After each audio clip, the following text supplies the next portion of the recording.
This is a Power 5 from the vast possibilities of the multiverse in College Football 26 Dynasty. I did this video on my main channel today, which I have a card on the screen now, and it'll be in the description as well if you want to check it out at the end, or you can check it out before, so you can understand why the conferences are this way. That channel will also be a collaborator on this video, so make sure that you like and subscribe to this channel and that channel before you're done. But here is kind of a rundown of the conferences. So the big thing is the Metro Super Conference, which is going to be in the Big Ten for us. It's Boston College, Cincinnati, Florida State, Louisville, Memphis, Miami, Notre Dame, Penn State, Pittsburgh, Rutgers, South Carolina, Southern Miss, Syracuse, Tulane, Virginia Tech, and West Virginia. The ACC then looks like Clemson, Duke, Florida, Georgia, Georgia Tech, Kentucky, Maryland, NC State, North Carolina, Tennessee, Vanderbilt, Virginia, and Wake Forest.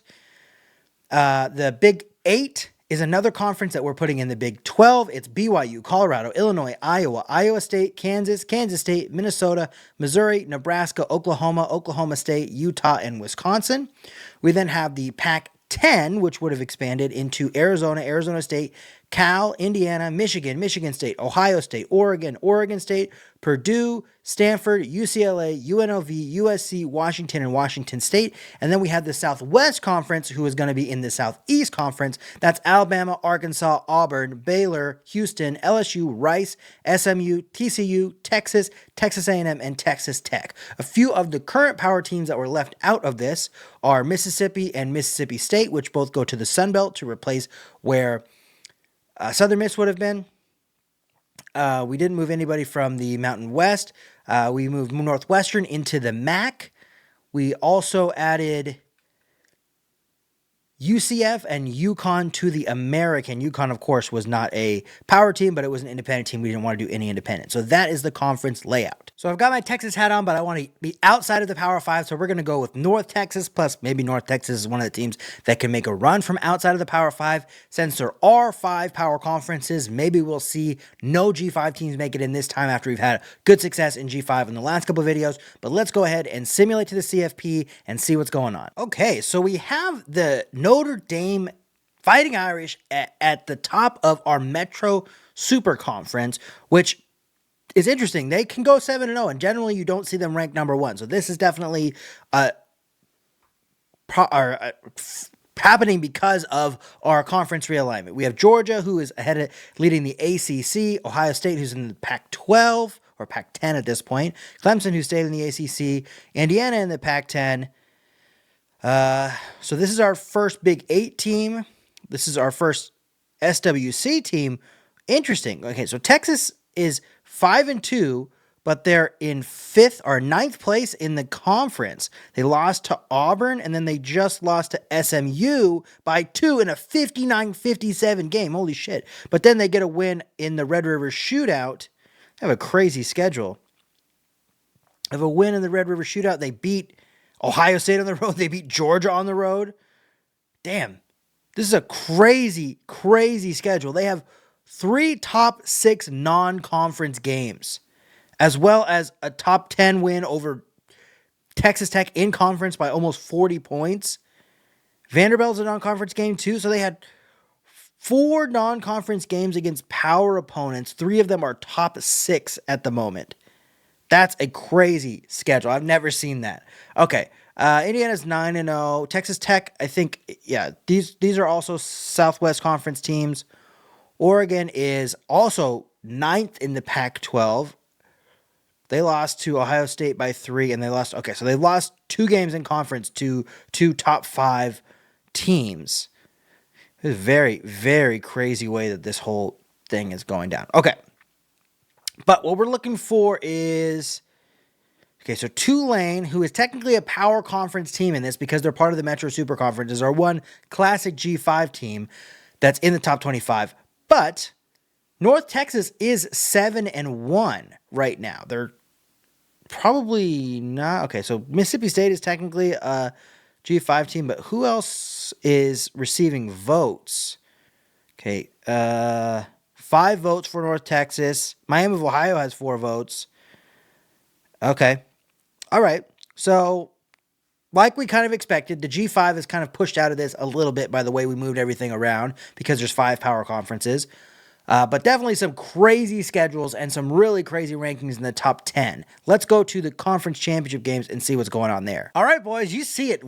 First season, North Texas in the top 14 in the American Championship game against UAB. This is a very sick helmet lineup, by the way. Top level. Although North Texas did copy the Ducks, or maybe the Eagles more so than the Ducks, but UAB's is definitely very cool. No other team that is called the Dragons in all of football, I don't think. They're not called the Dragons, but they are a dragon. Holy shit. Okay. Let's go to the conference championship game, see what else is going on. All right, so Clemson, Georgia in the first ACC championship game. Texas did not make the SWC championship game, but I would imagine that they're probably still in the top 10 because they've had some crazy wins. Notre Dame makes it to the first Metro Championship game against Pittsburgh. Looks like maybe both teams are in. Missouri might be the lifeline for North Texas to make it in here if they can't jump into the top 12. If Missouri can knock off... Well, no. We don't want Missouri to win. We want Oklahoma to win. Probably Ohio State to lose and Pitt to lose for North Texas to maybe have a jump into the top 12 because there's not going to be a way for them to jump into the top 12 otherwise. Ole Miss, who was dropped from the SEC because the SEC disappeared, ends up in the top 10, and they're probably going to be in the conference or in the CFP in the first season. So that's very interesting. Otherwise, we've got Boise State and Miami, but really the only G5 team that has a chance is North Texas at this point. Let's see who else is in the top 12 that was not represented there. Okay, so... Okay. For North Texas to get in, we want these 3 teams to lose. Maybe these 4 teams to lose. LSU is facing off against Texas Tech in the conference championship game. So these 4 teams can lose. Does Penn State also win a conference championship? No, they're not. Okay, so LSU, Ohio State, Pitt, and Clemson all lose. North Texas and Oregon could potentially jump into the top 12. North Texas probably jumps over Oregon with a win. Even though UAB isn't ranked, they still get an additional win, and then they'll be 12-1 versus Oregon's 9-3. So that's what we're looking for to see if North Texas can sneak in to the first CFP. American champions, number 12. Do we get a first-round game? Okay, get American Defensive Player of the Week. Come on, do we get a first-round game? Okay, American Offensive Player of the Week. Do we get a first-round game?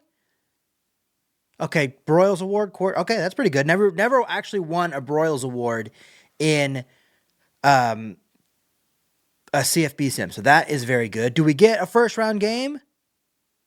John Mateer wins a Heisman. Okay, do we get a first-round game? Okay, we won the John Mackey Award. North Texas is pretty damn good, actually, but do we get a first-round game? All right. North Texas versus, assuming Southwest Conference champion LSU, because they jumped up a couple spots from where they were at. So it'll be interesting to see how this all shook out at the end there, because North Texas needed to jump like 3 or 4 teams to get in there. So LSU, North Texas on the Bayou in the first round. All right. So we do get a G5 team in, and I did guess right that it would be North Texas. I'm starting to really understand what happens in CFB 26 Dynasty. Okay, winner of that game will take on BYU. Ole Miss got an automatic qualifier winning the Sun Belt. So North Texas did not get an automatic qualifier, just got in purely based on ranking. Jumped Oregon, jumped... Who else was in that? We'll look. Ole Miss gets automatic qualifier from the Sun Belt. They'll take on Texas Tech, who did end up losing in the Big 12 championship game, or in the SWC championship game. The winner will take on Big 8 champion Oklahoma. Big 8 gets 2 first-round byes, with BYU also being from the Big 8. Clemson is going to face off against Indiana. That's Pac-10 versus ACC, with the winner taking on Georgia out of the ACC. Who won the ACC? The ACC missed out on an automatic qualifier, it looks like. Indiana was not Pac-10 champion. Ohio State was Pac-10 champion. They will play Penn State out of the Metro, with the winner taking on Metro Conference champion Notre Dame. So Pitt lost their spot because they lost the Metro Conference championship game, and Notre Dame will face them in the Rose Bowl. So let's kind of see the top 25 because it was kind of interesting how that would have ended up shaking out. So, yeah, Pitt dropped. Okay, it was just that North Texas jumped Oregon and then Pitt dropped to 14 after losing. And the Metro or the ACC conference champion. Who's the ACC conference champion? Okay, I'm also interested in that because they didn't make it. Or maybe they just didn't get the automatic qualifier because whoever was above them. ACC. Oh, so, okay. So Clemson won the ACC, but they didn't get the automatic qualifier because there was 5 conference champions above them. So that's why we didn't see that. But they are the ACC conference champion. Okay, so the ACC just missed out on the automatic qualifier as well as us out of the American. Anyway, let's see if North Texas can get a win in the first round over LSU on the road. All right, North Texas comes up just short in the first round, losing by 7 on the road, but a very, very, very good first season for North Texas. We'll see if they can kind of run the American during our sim here if Mestamaker doesn't leave because he broke a couple school records in his freshman season. LSU will take on BYU in the Cotton Bowl. Texas Tech gets over our other G5 team, Ole Miss, by 2 touchdowns. They will take on Oklahoma in an old school Big 12 matchup, but this time it's Southwest Conference versus the Big 8, which is actually even older than the Big 12. Clemson gets back to playing Georgia after they get past Indiana by a touchdown. That is a rematch of the ACC championship game, which Clemson won the first time. It'll be played in the Orange Bowl. Ohio State beats Penn State in an old school Big 10, but this is a Pac-10 Metro matchup, and we'll get another Pac-10 Metro matchup with Ohio State versus Notre Dame in the Rose Bowl. All right, BYU and Oklahoma will face off in an all Big 8 matchup after BYU beats LSU by 2 touchdowns. Oklahoma beats Texas Tech by 3. That'll be a conference matchup in the Peach Bowl. It wasn't the conference championship. The conference championship was Oklahoma versus Mizzou, but BYU still made it into the field. Georgia gets their revenge from the ACC championship game. They beat Clemson by 30. They will take on Ohio State in the Fiesta Bowl, which is a rematch of the semifinal game from 2019. Is that what it was? Justin Fields versus unnamed Georgia quarterback. Oh, Stetson Bennett. It was 2019? No, 2021. 2021 semifinal game between Georgia and Ohio State in the Fiesta Bowl to go to the national championship. All right, we get BYU Ohio State, not a very common national championship. I think I saw BYU win a national championship a couple videos ago. Remind me if you were watching, but this is definitely a new matchup for us. So we get the Big 8. BYU wins by 7. They represent the Big 8 in the national championship, and the Pac-10 with Ohio State, who beat Georgia by 1 touchdown. So 2 one-score games in the semifinal for the national championship. We've got BYU and Ohio State in Miami. And Ohio State brings home the first national championship for the Pac-10. They take the lead in the best team, and Pac-10 takes the lead in the best conference, but the Big 8 is close behind, having 2 teams in the semifinal and just a close 3-point loss in the first national championship. Let's go to the next CFP rankings. So not as good of a start to the season as North Texas had last year. They've already played 10 games, though, at 7-3, and this is just week 10 now, so they've had no byes, and they played week 0. That's crazy. All right, so we have Tennessee for the first time.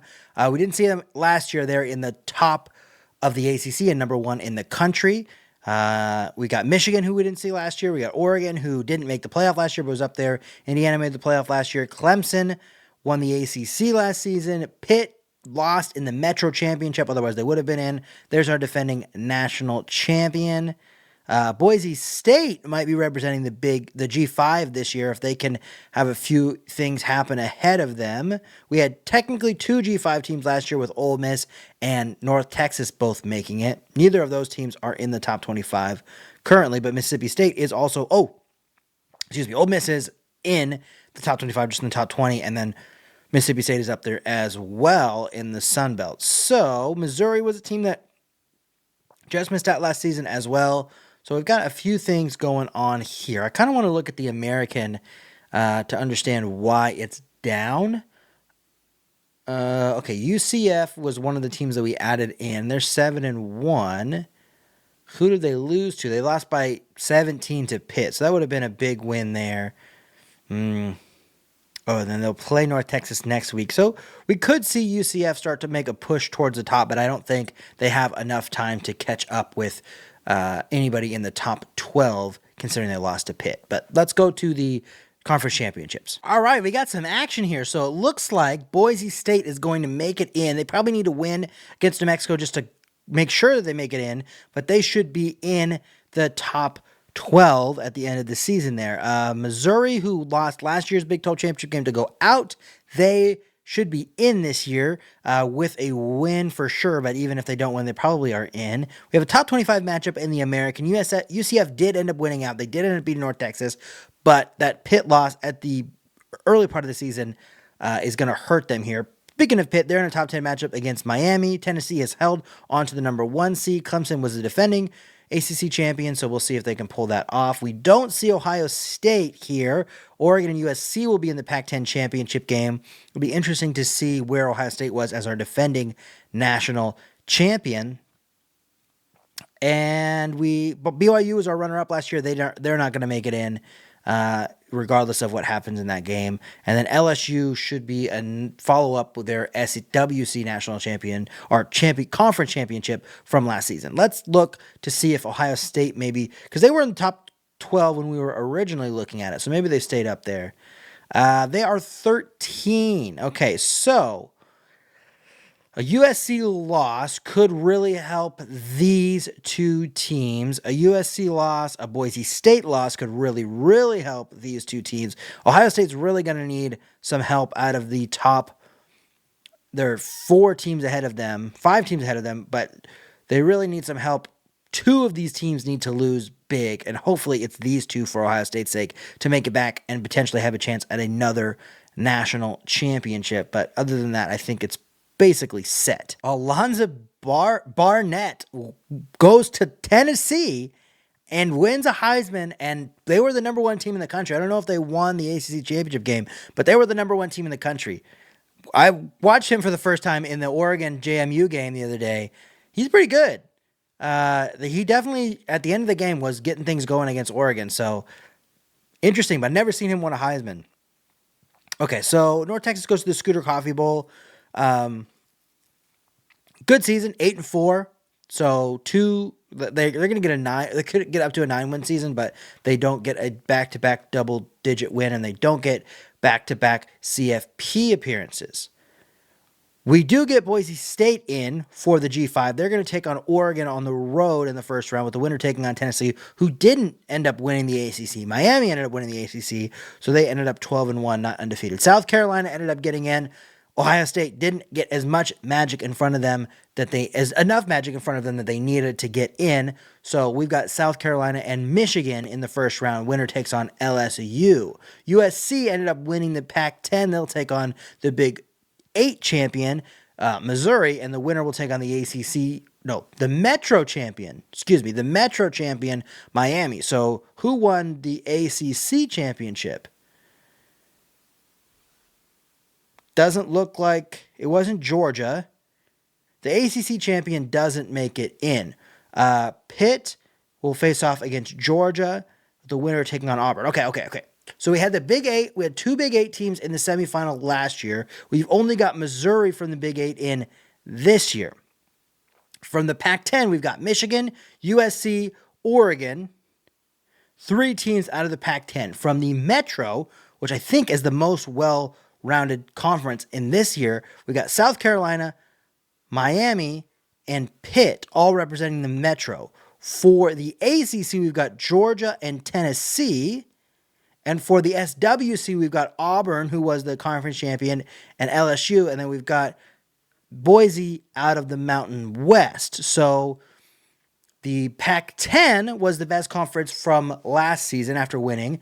They have 3 teams that could win this year, but all of them are in the first round. None of them got a bye, so they have to win 4 straight games. The Metro didn't get anybody into the semifinal, but they had a pretty good showing. No, they did get somebody into the semifinal. They got Notre Dame in the semifinal. And then The Big Eight just has Missouri. So there could be very easily a change in the best conference after this season. North Texas lost the Frisco Bowl, so that's 0-2 in the postseason so far. Let's see if they can keep Mestamaker for the last season and make one last run. Okay, so the Metro Conference gets the win. South Carolina beats Michigan in the first round. They will take on LSU as the 12th seed in the Cotton Bowl. USC gets the win over Missouri, so the Big Eight is out for this season. USC will take on Miami. That's the Metro versus the Pac-10, which we saw in the Michigan-South Carolina game. This time it'll be in the Orange Bowl, a home game for Miami. Oregon represents the Pac-10, gets the win over Boise State. That's 2 wins for the Pac-10 in the first round. They win by 5 and will take on ACC runner-up Tennessee in the Fiesta Bowl. And then Georgia beats Pitt, so that's ACC versus Metro.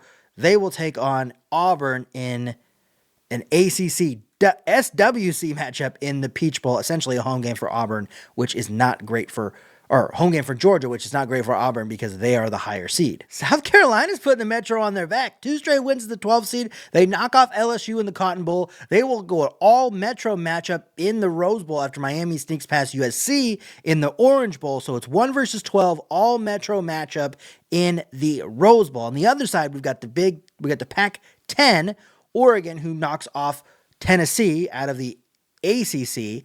They will take on Georgia, who was in...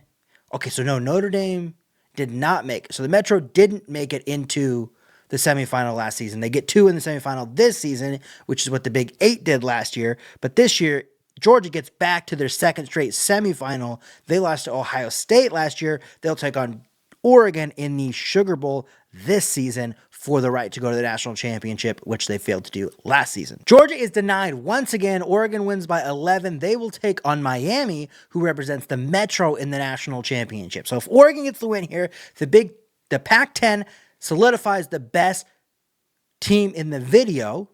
Oregon would then take over, or best conference in the video. Oregon would take over, no, they wouldn't take over best team in the video. They would tie up with Ohio State because both teams would have gone to one playoff and won. Miami, if they win, would put the Metro in the lead for the best conference in the video. Or they would actually probably tie with the Pac-10. And then Miami would take over best team in the video because Miami would have gone to 2 straight playoffs. Oregon wins the Mario Cristobal Bowl, beats Miami by 12. The Pac-10 solidifies the best conference in the video. Oregon and Ohio State tie up for the best team in the video, but we got 1 season left and it's all to play for. Somebody could take over best team in the video, or one of the 2 contenders currently could seal it off for themselves, but the best conference is already shut down. North Texas was able to keep Mestamaker for the final season, but he didn't really improve that much from last year. He was an 89 going into last year. He's an 89 going into this year. He's got some improvements on his traits over here, but it's not that great. So we'll see if they can actually get it back together for one final season and make a push to the CFP. This Florida Atlantic loss is going to be the reason that North Texas doesn't make the playoff. They played Texas Tech to a 5-point loss. Texas Tech is one of the top 12 teams in the country. That's fine. This Florida Atlantic loss in week 4 is going to be the reason that they don't make the playoff at the end of the season, which they should definitely make the playoff. So just keep that in mind as we go to the top 25. Okay.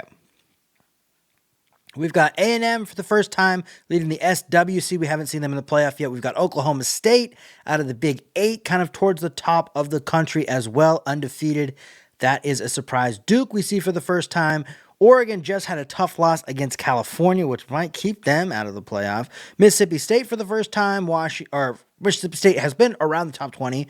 They're pushing up. Maybe they can get something out of the Sun Belt this year. Washington for the first time. Texas, again, probably has the toughest schedule in the country. They have a non-conference game against Michigan, non-conference game against Oklahoma, which they won, top 5 game against Auburn, a conference game that they won. They lost the number one team in the country in A&M. So Texas this sim is just playing the toughest schedule you could possibly imagine. And it's not going well for them because they haven't made the college football playoff yet. So not super great. We see Boise State that's back in the top 25, but we don't really have any new G5 teams at the top 25. And Ole Miss is not towards the top. Okay, so Oklahoma State is kind of the surprise team so far this season. Who did Michigan end up losing to? Because they beat Texas. They lost to Maryland in a non-conference game. Why are they playing? Damn, why are they playing these weird non-conference games? All right, let's go to the conference championships, see what's going on. Well, they're not going to make the playoff, but they can at least get back their loss against Florida Atlantic in the American Championship game. Those are sick helmets. I didn't know Florida Atlantic had those helmets. Those are pretty sick. I actually do like those quite a bit. Maybe I'll have to do a Florida Atlantic sim. They might have some sick jerseys. Okay, let's go to the scores and schedules. See what the conference championship games are looking like. So a top 5 matchup in the Pac-10 championship game between USC and Michigan. USC is currently undefeated. Boise State could very well find themselves in the playoff here, depending on what happens. Wow, okay, there is a good chance that Boise State could be in there. So it doesn't necessarily matter what happens in this game, but there's going to be a team from outside the top 12 that gets in here. Maybe Oklahoma jumps in the top 12 if they get, well, either team could potentially jump into the top 12 with a win there because they're playing another top 25 team. Boise State doesn't necessarily care about that so much. Ole Miss doesn't necessarily care about that so much, but they care about the Boise State San Jose State game. But Florida State is the most interesting team here because they could ruin everything if they beat Pitt. Pitt probably still makes it in as the Metro team. I don't know. It's very interesting because and Georgia. Okay. So the biggest thing actually is Duke beating Georgia in the ACC championship game for, let's see. I don't know. It's hard to do this math. There's a lot of teams outside of the top 12 in conference championship games that actually matter. So let's just look at the top 25 and see who's at risk here. So Texas, with their toughest schedule, not making the SWC championship game for the 3rd straight season, they are definitely at risk of being knocked out by any number of these teams. Oklahoma State, Boise State, Ole Miss, Florida State. Any of those teams can get a win in their conference championship game and knock Texas, Indiana out, or Georgia out if they don't get the win against Duke. Oregon is probably out, who's our defending national champion. Ohio State is not in here, who was our first-year national champion, so the best team is wide open. I think USC is looking for at least their 2nd straight playoff. We've got all these teams here. Clemson's looking for their 3rd straight. Auburn's looking for their 2nd straight. A&M's looking for their first one. So much to play for in this conference championship game weekend, and so much to play for in the college football playoff because Oregon and Ohio State are both going to be out of the playoff. North Texas gets their 2nd American championship of the video. They get a 10-win season in the final season. That is quite an accomplishment for North Texas this sim. Daniel Hill wins the Heisman Trophy halfback out of LSU. I've never heard of this player before. I know that he's real, but I don't know if he is a transfer from somewhere else or if he is like just a young LSU running back that's currently on the team. But he wins the Heisman. With only 1,300 yards for a running back doesn't necessarily seem that great. Didn't Ashton Genty have like 4,000?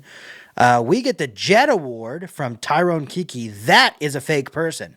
That is not a real person.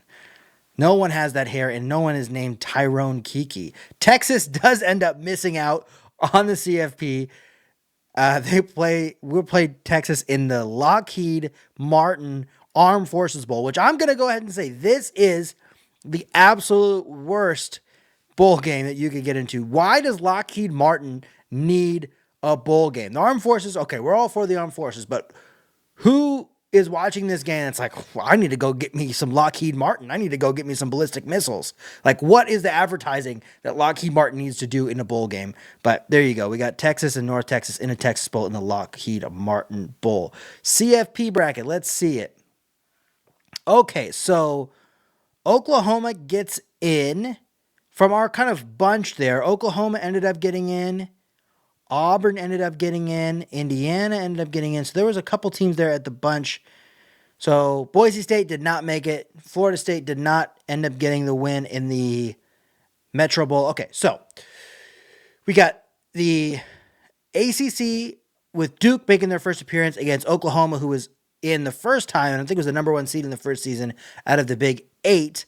And the winner will take on Alabama out of the SWC. Georgia out of the ACC will take on Indiana out of the Pac-10, with the winner taking on LSU out of the SWC as well. They get 2 first-round byes in our final one. Michigan out of the Pac-10 will take on Auburn out of the SWC. They get 3 teams in that we see so far. The winner taking on Pitt out of the Metro. Clemson out of the ACC. A&M out of the SWC, with the winner taking on USC, undefeated big Pac-10 champion in the Rose Bowls. We got 2 undefeated teams here.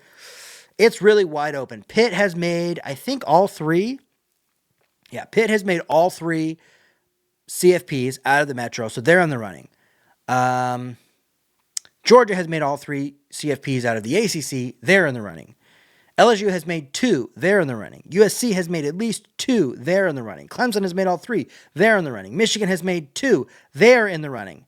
Oklahoma has made 2. They're in the running. Indiana, I believe, has made 3. They're in the running. Both of our champions have only made 1 college football playoff in this run. So all of those teams, if they get a win, they will take best team. Otherwise, it's going to come down to, I don't know. It's going to be a 3-way tie if one of the other teams that has not made a CFP wins the national championship in our 3rd season. Yeah, Texas had gone through a gauntlet, and they took it all out on North Texas in the Armed Forces Bowl. So 0-3 in the postseason for North Texas, but 2 10-win seasons and 2 American championships. Pretty good sim for them. Duke gets the win against Oklahoma in the first round. They will take on Alabama in the Fiesta Bowl. Georgia gets the win over Indiana. They keep their hopes alive for best team in the video. They will take on LSU in the Sugar Bowl, which is a home game for LSU. Michigan keeps their hope alive. They beat Auburn. Both Auburn and Michigan were in the running. Michigan gets the win by 7. They will take on Pitt in the Peach Bowl. Both teams are in the running for best team in the video. Both teams are in the running for the best team in the video in the Rose Bowl after Clemson beats A&M by 18 to take on USC. So only the top teams, Duke and Alabama, are not in the running for outright champion of the video, but everybody else with 3 more victories will be the best team in the video. Okay, and the Pac-10 might also be on the way to their 3rd national championship of this 3-year sim. Michigan beats Pitt by 16. They will take on USC in a rematch of the Pac-10 championship game, which USC won. Like they've won every game this season. They're undefeated after they beat Clemson by 8 in the Rose Bowl. That'll be a matchup in the Cotton Bowl. We got an all-ACC matchup in the top of it. ACC has not really made a run this video, although this is Georgia's 3rd straight semifinal. So Georgia's actually in the lead for best team in the video. After they won against LSU by 8, they'll take on Duke in the Orange Bowl. They've got to the semifinal 3 straight times. They've lost, or 2 straight times, and they've lost in the semifinal 2 straight times. Can they win? Can they make the 3rd time a charm and get to the national championship in the Caesars Dome, in the Superdome, in the Caesars Superdome? Yeah, 3rd time is a charm for Georgia. They will take on undefeated USC to try to keep the Pac-10 from dominating the entire video, from USC being the best team in the video when they take on each other in the national championship game in the Caesars Superdome in New Orleans. Let's see how it plays out. 3 straight Pac-10 national championships. USC beats Georgia by 3. They have an undefeated regular season to close it out. They get the best team in the video by virtue of making multiple CFPs and winning a national championship. Make sure that you like and subscribe and check out the original video on my main channel, which goes through all the methodology for these conferences. But we will check you tomorrow.